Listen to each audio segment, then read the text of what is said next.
This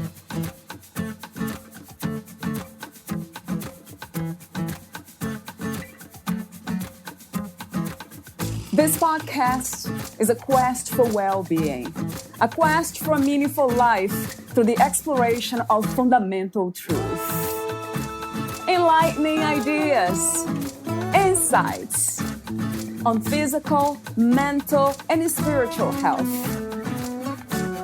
The inspiration is love.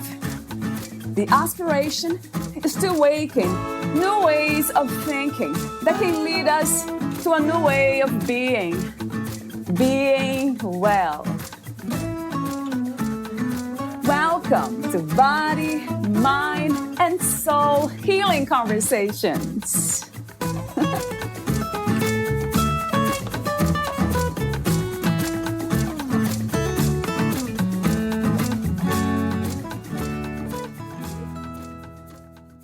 Energy Think offers a powerful and practical framework for catalyzing positive change in your life. These teachings are a guidebook for real-life co-creatorship through consciously accessing the most powerful asset you have, your energy. Dana's methodology is based on the philosophy that you are the generator of your world. By understanding what this means on a casual level through energetic principles, you will begin to live a life where anything is possible, and you will recognize that the universe shows up to help when asked. In partnership with external and internal creative forces, you can transform and create anything you know you are meant to experience. Valeria Teles interviews Dana Lord-Lewis. She is an energetics expert and founder of Energy Think, a wisdom and science-based modality that guides individuals to experience their infinite potential for fulfillment through true self-expression. A leading voice in applied energetics, Dana draws on her studies across human energetics, cognitive science, classical and quantum physics, spiritual teachings, and law to navigate the seas of collective wisdom and be a channel for truth. Dana's vision is for each of her students to unlock their full potential for fulfillment in life by learning to control their energy patterns and connect more deeply to their own power. Dana is gifted with the ability to distill complex energetic concepts into clear, actionable techniques that guide students to shift their energy patterns, energetic states, and manifestation power. She works with individuals of all skill levels and offers private coaching to select leaders who are committed to making positive transformations within their sphere of influence. Dana demystifies the mechanics of universal energy and empowers her students to shape their own reality through true and expanded self-expression. Energy Think offers a powerful and practical framework for catalyzing positive change within one's life. These teachings are a guidebook for real-life co-creatorship through consciously accessing the most powerful asset you have, energy. Dana's methodology is based on the philosophy that you are the generator of your world. Meet Dana at energythink.com. Here is the interview with Dana Lord-Lewis.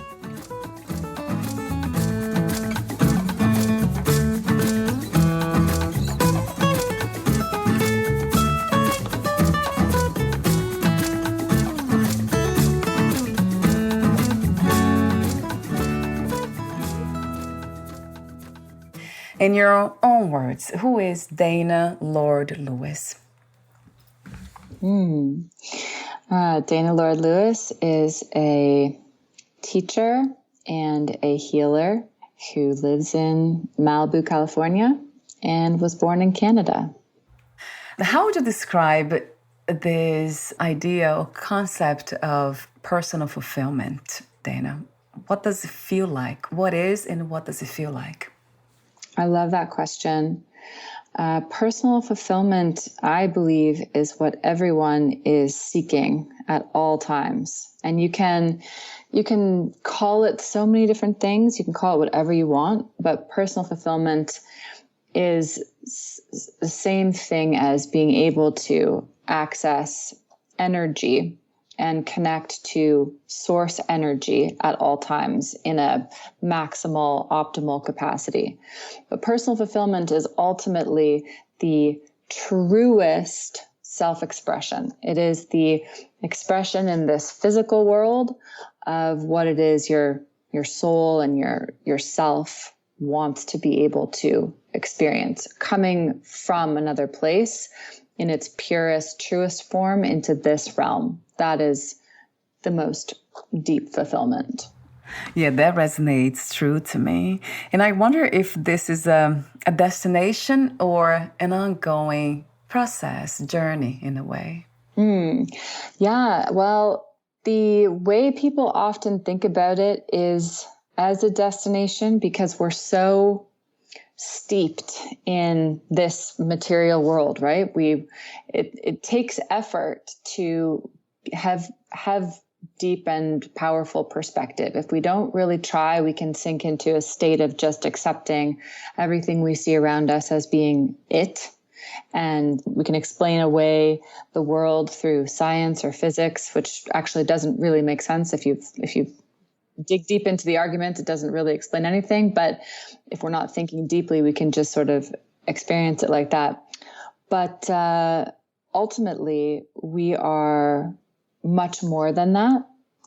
And that is something that we're all looking to discover and understand better. When I read and I hear you talking about personal fulfillment, that word in itself, fulfillment, it comes to me as being a human body already, like be here now, this is fulfillment. If I can keep this thought. Yeah, absolutely. And to your other question about a destination versus an ongoing experience, we think of things in terms of like a linear narrative, right? We think like in terms of our lives as a story, as a movie or something, but it's not really like that. If you understand the power of the present moment and what it means to actually be living a vertical existence rather than what some people refer to as a horizontal experience. And a horizontal experience is what 99% of the population lives, and what even those who spend so much time in an awakened state and really learning about what's out there struggle to stay not embroiled in. But a horizontal relationship with the world is understanding the world as being just there and us as kind of an observer of it, like a hapless bystander to what happens, a victim in some cases, someone who's just watching life. And a vertical relationship with oneself and with life is all about an independent journey of self-expression. Because if we are not living moment to moment, instant to instant, being the way that are truer, deeper, more connected to the place we came from, self wishes to be, then that's because we're inhibited in some way.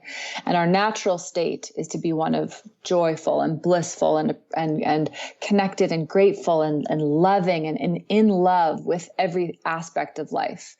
But we don't walk around that way because we've been conditioned over many generations, many thousands of years in our wiring, in our evolution, our physical evolution, to be fearful and to be critical and to be disconnected. And so it is about, when you ask about self-fulfillment, it is ultimately about shedding those conditions. And I like that term, conditions, because we put conditions on our happiness. We say, I will be fulfilled if I can do this. And that's a condition, and it's not real. It's a construct. And at any given moment, if we allow ourselves to, if we have the discipline, if we have the ability that we do have to cultivate it.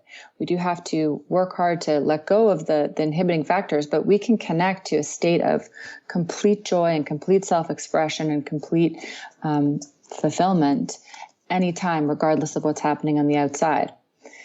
And this is something that we can say it theoretically, and how you walk a person through that, or how a person experiences that unfolding in their life. It's all so nuanced, so individual, and so beautiful, because we all have our own unique imprint, our own unique signature and energy to leave on this planet and experience.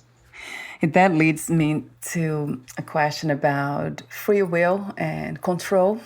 What drives us to explore this reality, our own inner reality and the outer reality in the way that you speak of?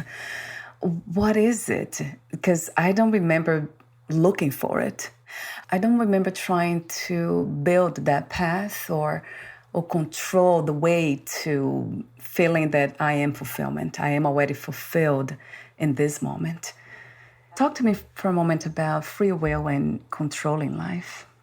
I think the pursuit of fulfillment is one that at any given point in my life, I might describe it differently. I might describe it differently in 5 years from now than I do now. I certainly describe it differently now than I did 5 years ago. And that's because for me to verbalize in language what fulfillment is a matter of the mind. It's a matter of my vocabulary, my current state of conscious understanding. It's limited by what my mind can appreciate and understand. Okay. But the ineffable, meaning the unexplainable, the thing that can never be articulated, it can never be known fully by the mind, is the essence of every one of us. So where we came from and what is source, and source is a good word to use because it's non-denominational. It doesn't connote any kind of religious factor, religious being, but it is an idea of a place and a realm from where we come. And even that is simplified because we have to sort of put it into words, but it's just this thing we can't explain. But that is the thing that really is the most real aspect of life, even though it's not always the most salient. It's not always the most accessible for people. People tend to focus their mental energy, which is again part of the mind, on the things that are immediately in front of them, the goals that they decide that they want to aspire to, the people around them, the relationships, how those relationships make them feel, their emotions. People focus on their feelings and they create ideas and understandings and narratives around those feelings. And so the drive to either go further into what it is we are as people and what this world is and really what life is and what kind of powers we have and what kind of amazing things lie ahead for humanity. And, that drive, it comes from an understanding at a deeper level that's not part of the mind. It's not part of the mental construct. It's not part of the narrative. It's within us deeper. It's a different part of us that's not. It's beyond the mind. It's part of our consciousness, but it's outside the realm of the mental. But then that's a most inherent, fundamental part of our beingness. But then, in addition to this, there are many drives that come from our human beingness, if you will, our specific mental cognitive state and ability. And so that comes in the form that's quite different. And that often comes in the desire to want to control and to want to have a sense of safety. But if we were conditioned completely differently, if we didn't have the societal norms we have, if we were to understand death differently, if we were to take the thing that we have the least control over in our life, in all of understanding, the thing we have the least control over is death. And if we were to take our understanding of that and flip it and change it, then we would experience life quite differently. So it's a matter of understanding what the mind creates and where that drives one versus the deeper self, which I call the big I, versus the mind, which is little I. These two competing forces where they drive you, when a mind that has disciplined itself and has learned and has become self-aware can distinguish between drives coming from one versus the other. I have a question about the source that you speak of, that you referred as having a space or being a place. How is it manifested? I mean, it is already manifested here as everything, right, Dana? Everything that there is, it's that it's coming from that source. It is that source. I wonder how we access that. What are some of the ways to express that in this reality? Is that through everything that there is as well, exactly the way it is? Or some of us are able to come from that space more clearly and purely and speak from that place. Is that without, I mean, I'm not speaking of emotions or, not mental activities, but we have to use those tools, right, to express that. Talk to me for a moment about that. It's a really good question, because every individual's connection to source is what is most fundamental and powerful and relevant to that individual's life experience. If you have somebody who is dirt poor, who is in physical pain, and who is deeply connected to a sense of their own power, their own divinity, that person is living in a very different place than somebody who might have a lot of money, who doesn't have a lot of physical pain, but who is disconnected entirely. It is a markedly, definitely more fulfilled life experience, instant to instant, to have that sense of connectivity to the greater universe and the greater creative power. And much, much derives from that. And so your entire system, your entire output, the way that you interact with the world is fundamentally different if you are connected to a sense of your own place in this cosmos versus if you are not. If you are not connected, then this is a scary situation. You are an individual, you're alone, you will die alone, you will die, and when you die, you no longer exist. And that in and of itself is very confusing. But if you are connected and you recognize the way we understand things as humans in 2021 is a fraction, it's a fragment of what actually exists and what the reality is. And you know this, even if you cannot logically connect the dots and you can't explain it, then death doesn't feel so scary, because you recognize you're part of something that is eternal and never, it doesn't depend on physicality to exist. Consciousness never goes away, no matter whether or not you're here or not in physical form. And so I say that to just sort of set the stage for the the answer to your question, which is how recognizing that there is this difference between different people. Some people are super connected, some people are not, and how to assist, or how to at least speak to making that connection more accessible to people, or accessible at all. And what I'll say on that is that this is the life journey. This is the human experience. This is the human journey, is to discover one's true power through living, to rediscover, to be reconnected to this sense of power that's way beyond us, whilst being on this material plane. And the barriers to understanding that are they're infinite. There are infinite barriers to this connection, and they are different in every human being.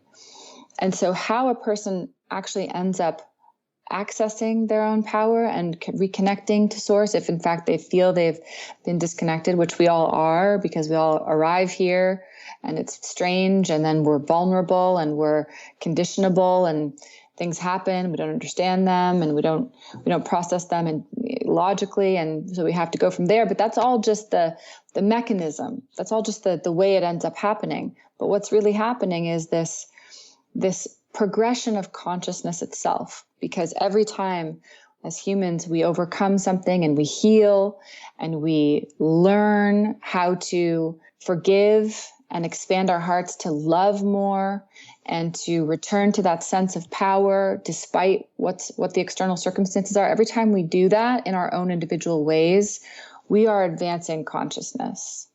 We are doing this for the greater collective consciousness, of which we are all part, of which there is really only one at its essence, at the ultimate reality.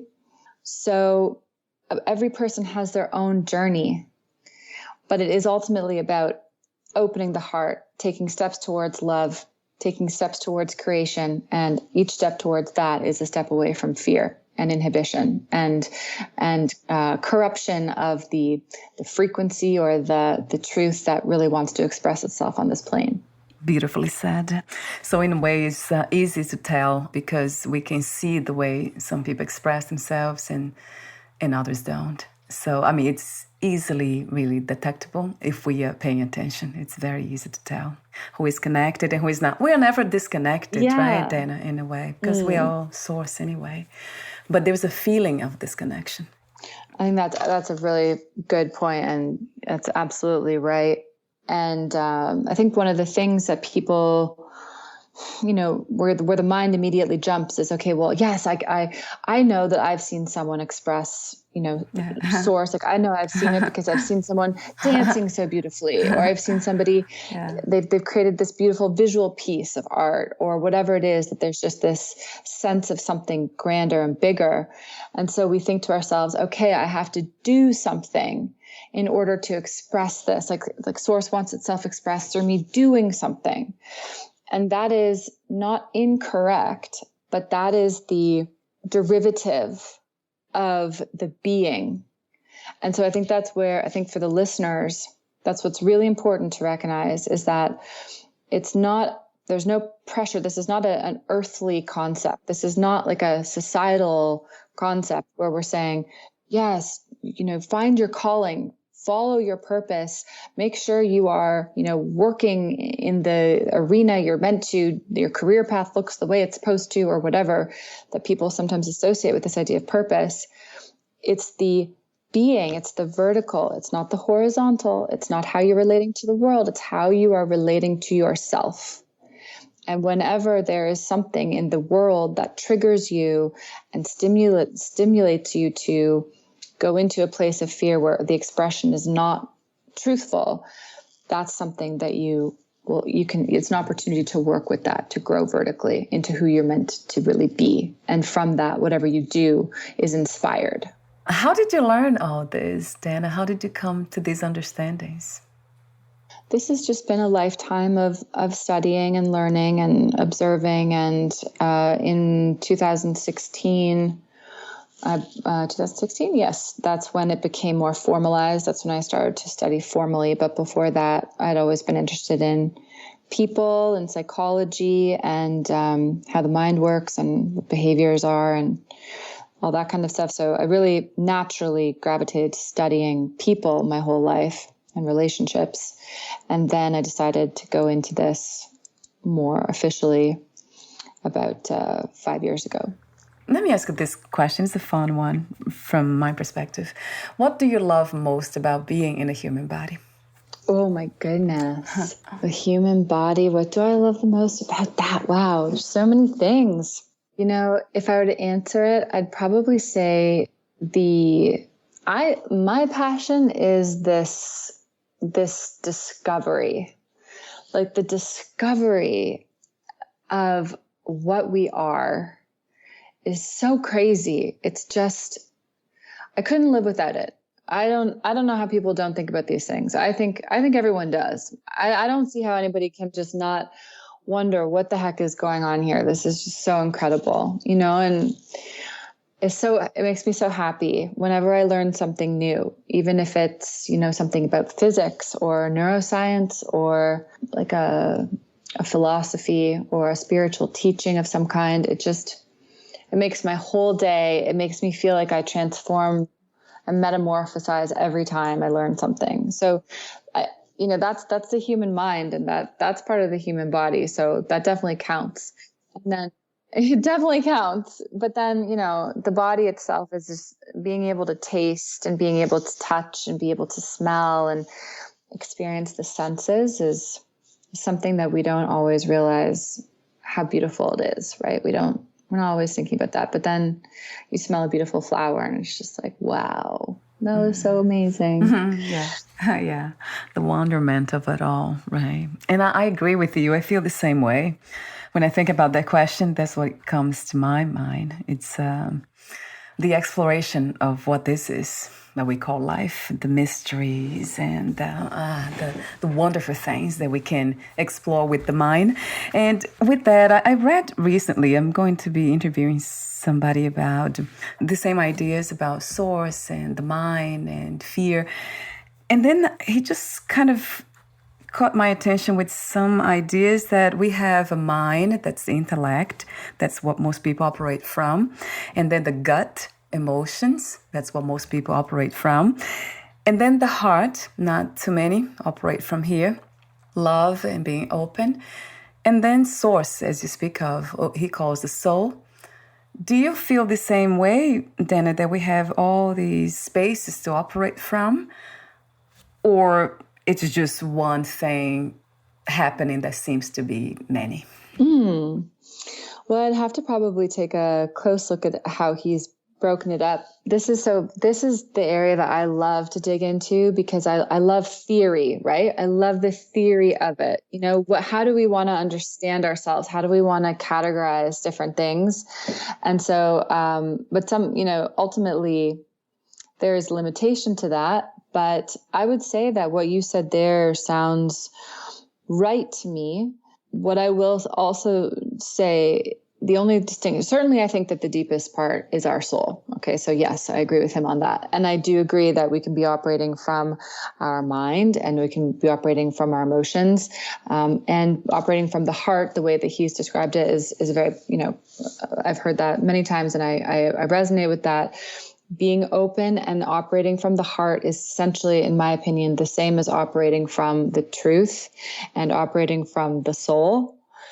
They work really closely together. I think the heart is almost like the portal, like it's almost like the soul comes through it.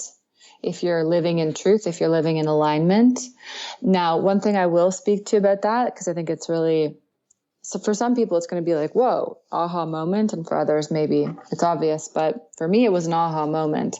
And, there's so many people out there that say, trust your emotions. They are speaking to you. And on one hand, it's absolutely correct because emotions are energy and they are betraying what is energetically happening underneath. They are reflecting, I should say, a deeper reality that is energy, but they are not always reflecting truth. And they are often reflecting the mind in ways that we're not aware of. And so to trust our emotions, we can trust certainly that they are telling us something truthful about our own energetic system and our own energetic state, but we cannot trust that they are reflecting truth, because our minds create these half truths that we're not even always aware of. Many of them are subconscious, and we operate from them. And so we must be careful that. And what I'll say to that's a kind of helpful takeaway is, if you are experiencing an emotion that you are experiencing as negative, nothing's really right or wrong, good or bad. But if you are experiencing it as negative, that is an opportunity to look at that as a pathway to examining a deeper part of yourself that is asking to be brought into the light and to be expanded into a place of love. That is not that most people look at it, differently in the moment. They look at what do I have to fix in my external environment to make this feeling go away? There's obviously something I'm being told here that's truthful, something's wrong, and that's the truth. No. If you're experiencing something in your environment that is negative for you, then you have an opportunity to look at it within yourself. And that's what I mean when I speak to the vertical. It's an opportunity for personal growth, development, and opening of the heart. That makes so much sense. A lot of our emotions are informed by trauma, has been my experience. And I used to trust them and then get away from a lot of people who didn't make me feel good. But actually, it was just an opportunity to open my own heart in love deeper. That is so, so true. It still happens, though. I have learned. And I wonder if it goes away, Dana. Would that go away? Because I had a lot of trauma around betrayal, around people, around my mother, my father. So now when I'm around people who remind the mind of those people who have betrayed me, then the body I have headaches and the body shakes. It's just a nightmare for the body and the mind. So, and I wonder how to stop that. I went to energy healers. I have done a lot of things, but it's still there though. It doesn't really go away. So I'm just kind of staying with it and just being present with what is present, not running away, trying to escape them anymore. That's a really good question. It's always so good to ground these ideas in examples. And I think everyone has examples in their life where they say, I haven't quite cracked the code on that one yet. Yes. And I think part of what you said there makes a lot of sense. And I don't know that everyone always appreciates how important it is to, as a preliminary step, to get comfortable with being uncomfortable. There's so much, especially in past generations, there's so much suppression. And it was really the way that was taught, all through the 20th century. This is the way that people were taught to handle things, suppress. And, that just explodes. And you're seeing a lot of that right now. A lot of the explosions in COVID has really just said no more to suppressing. People who've used that as their main coping mechanism are really being shown the light on that one these days. But to answer your question, whether or not it can go away, 100% it can. And I personally have experienced that with things in my life that I, for so long, had no way of making alterations to.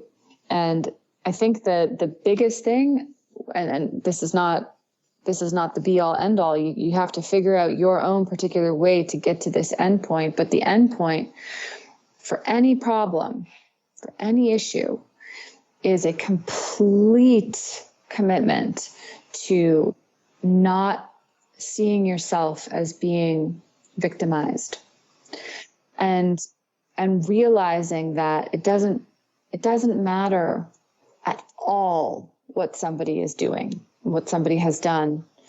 It only matters if there's an element of your own fear of that person, your own energetic dependence on that person, your own willingness to put yourself in a position of subordination, of weakness, of victimhood. It's as soon as that tweak, that adjustment is made, where your eyes open. I remember this happening to me, where I had my eyes open for the first time, and I said, "Oh my gosh!" So I honestly have the choice. It's not just lip service. I have the choice whether or not this person treating me this way impacts me, and it can only really be coming from a place of strength if you are in partnership with that source energy and your deeper self and your sense of divinity and your sense of connection. And the more you can facilitate that and foster that connection and make that connection part of your life, intertwine it in your real-time living, intertwine that connection in your present moments, not just as a theory thing, but truly embodied and brought in and remembered and welcomed in and invited in, then the dynamics shift, and you recognize that your life, as much as you love your friends and your family, and as much as there's all this history and it's meaningful, your life is really about your relationship to yourself and your relationship to source. It's vertical. It happens in parallel to all these other things and people, but it doesn't have to be enmeshed. And one day when that happens, it's like, whoa. Yeah. And with that in mind, what defines a true healer, and how do we find the right one for us?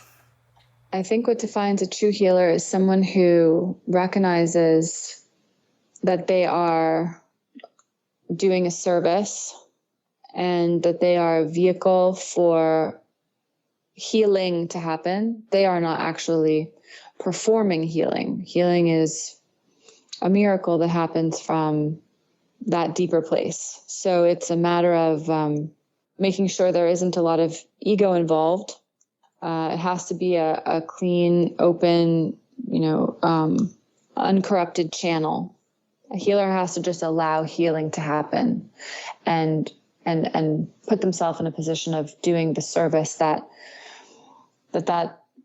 spirit wants to do. And however that comes out, the better a healer, the better they are at doing that. That's probably the single metric. And how you find the healer, how you decide which one works for you. This is an amazing thing. This will hit you, wherever you're ready to hear it. But it's almost as if the more you learn and the more you learn about energy and the more you embrace it as something that's truly happening and not just an idea, the more life becomes a matter of energy and not about the form that you're seeing in front of you. And so the more that happens, the more you begin to connect with, we use the term frequency. It's not the best term for a few different reasons, but it's how people understand energy. And it's good for distinguishing between different types of energetic experiences. So I'll use it, but you connect with different frequencies that make you feel different ways. And that's how you determine who you're meant to be with, because there's no good or bad. It's just, what is it that you have to work on right now, and where are you? And maybe you'll watch somebody on Instagram and they'll really make you feel uncomfortable. And maybe you're not ready for that person yet, but maybe in a year later you hear them and you think, wow, I'm so jazzed up by what they're saying, and I'm ready for that now because you've done a bit of work. Or maybe you hear someone and they really trigger you and you say, hey, that means I have something I have to work on. So let's go here. It's all so personal, but it's really about tuning into what your deeper self recognizes as something that's going to be moving you towards your truthful expression. So you are an energetics expert and founder of Energy Think. Talk to me about the main inspiration to be who you are today, or to do what you do, and to create this company, Dana. Well, that has been something that it's taken me a bit of time to be able to recognize. But I believe now that this is truly a calling of wanting to connect people to themselves and connect themselves to their power. And I will resonate with those who I'm meant to. And at first, it wasn't clear to me what I was doing. I was interested in esoteric practices. I was just so fascinated by the energy, the idea of energy. And then I started to learn about physics and classical physics, specifically how energy actually works in the physical world is a fascinating study, which very few people really appreciate. And I thought I was just really, fascinated. I didn't really know what I was going to do with it. And then it's become very clear recently through the various programs I've developed that I have a gift, and that some people are very moved by it. And that makes me feel like I'm doing what I'm supposed to do.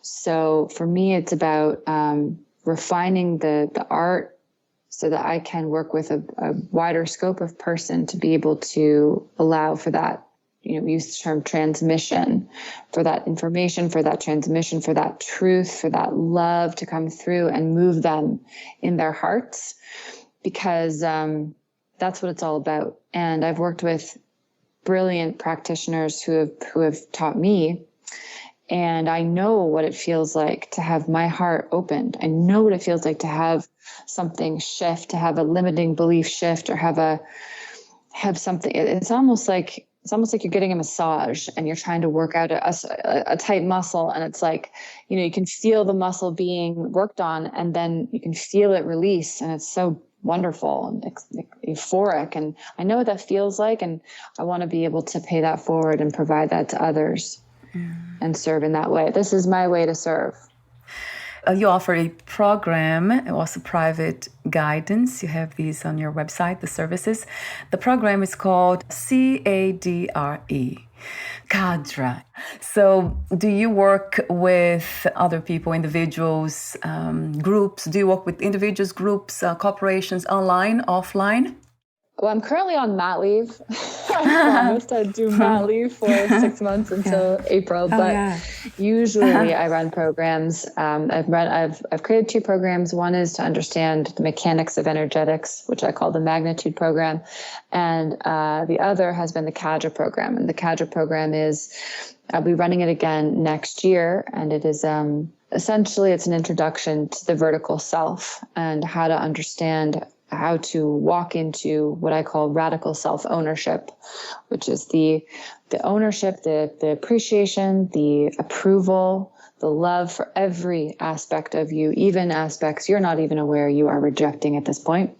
So that is what the Cadre program is meant to do. And that's a huge first step in the spiritual growth journey. There has to be an awareness developed that we're not aware. We don't know everything about how we operate. And the more we can appreciate that and relax our understandings around that, the better it is, the faster we grow and expand our understandings. So that's that program. I do not work with corporates currently, but I have been approached recently about that. So that's on the horizon. And private guidance, I'm not offering that right now, but I usually am offering private sessions, private coaching journeys, which will again start up in April. Wonderful. And I'll have your website on the podcast profile. So your website is energythink.com. So that's your website, and I'll have the link. Is there other places where we can find you, Dana, online? You can find me, yes, energy_think is my handle on Instagram. And if anybody's listening who's interested in kind of dipping their toe in energetics and getting a feel for what this whole thing is, I would recommend my magnitude program, which is an introduction. It's the mechanics. It's how energy works. It's paralleling with the physical world, how energy works in the physical world. And it explains how it works in humans as well with that basis for understanding it. So that is accessible if you want to DM me or if you want to shoot me an email. I'm available through Instagram or my website. And that's where I would say start and get on my newsletter list so that you can keep your eyes open for the next opening of the Cadre scholarship program, Cadre program. Yeah, wonderful. I'll definitely have the link on your podcast profile. I have a few more questions for you, the ending questions. Would you like to add anything else that we didn't cover today? Just an encouragement to anyone listening to pursue your self-education and, never stop learning, never stop digging, because it's what our purpose is here. And it's fun. It's a lot of fun to do that from my perspective. It is. Fun is so important. I agree. 2 more questions, the ending questions. What is another word for life? Consciousness. Yeah. And the last question is, what are 3 things you wish everyone to experience before they lose the body, before they die? A sense of freedom, deep love, and that wonderful, visceral sense of being divinely inspired. I love that. I love the way you phrased that too. Thank you so much, Dana, for what you do, the way you do it. I love your expressions in this reality. It's the way you speak, and it's beautiful. Thank you so much for being you, for being open, again, for being open to life. Thank you. Thank you. And again, before we say goodbye, where can we find more information about you, your work, products, services, and future projects? Energythink.com would be amazing. Check out the Magnitude program and get on the list for when I open up the next Cadre program. And on Instagram, handle is energy_think. Wonderful. Thank you again, and we'll talk soon. Bye for now, Dana.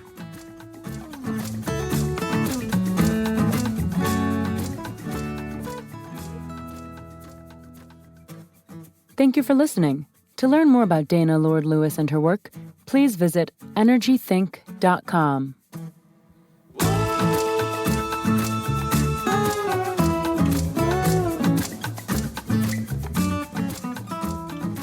learn more about this podcast, please visit fitforjoy.org/podcast. Thank you again for listening, and bye for now.